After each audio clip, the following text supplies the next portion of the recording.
আমি যেহেতু ভাস্কর এবং পুতুল হচ্ছে পেইন্টার, আমরা নিজেদের মধ্যে একটা ইয়েতে আসি যে আমি এবার একটু 2D কাজ করব এবং পুতুল 3D কাজ করবে।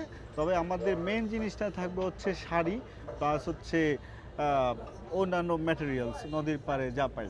আমি মুসা যখন কাজ শুরু করি তখন মুসা কতগুলো রঙের দোকান থেকে ওয়েস্টেজ শাড়ি নিয়ে আসছিল, যেগুলো এই বুড়িগঙ্গাতেই ধোয়া এবং ওই রঙের দোকানগুলোতে যাওয়া এবং তারপরে সেই শাড়িগুলোর শেষ স্মৃতি হচ্ছে সেগুলো ছিঁড়ে ছিঁড়ে কোনো জিনিস মোছার জন্য।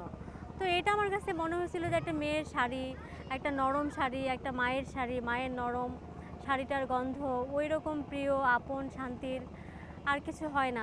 নদীতে আশেপাশে যারা বসবাস করত, নৌকার মধ্যে যারা বসবাস করত, ওই মাদের একটা ইয়ে ছিল যে বাচ্চাদেরকে সবসময় চোখে চোখে রাখা সম্ভব না।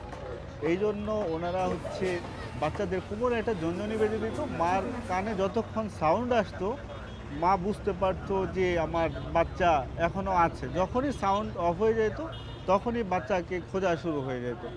আর আমাদের রিক্সা পেন্টিংস অনেক ঐতিহ্যবাহী একটা পেন্টিং, যেটা আসলে নদীর পাড়ে এই জিনিসগুলা গড়ে উঠছে। তো আমরা এই জিনিসগুলাকেই না আর কি একটু অন্যভাবে আনার চেষ্টা করছি। আর এক্সিবিশন তো আসলে আমরা গ্যালারিতে করি, সবাই একটা নির্দিষ্ট দর্শক আছে, ওনারা আসে।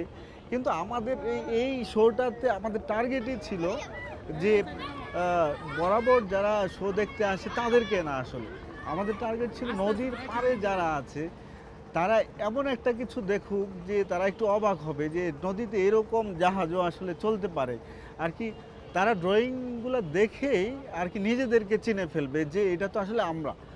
যে গ্যালারি এক্সিবিশন থেকে বের হয়ে একটা এরকম সাইড স্পেসিফিক জায়গায় কাজ করা, যেখানে এই মানুষগুলোর সাথে কানেক্ট করা।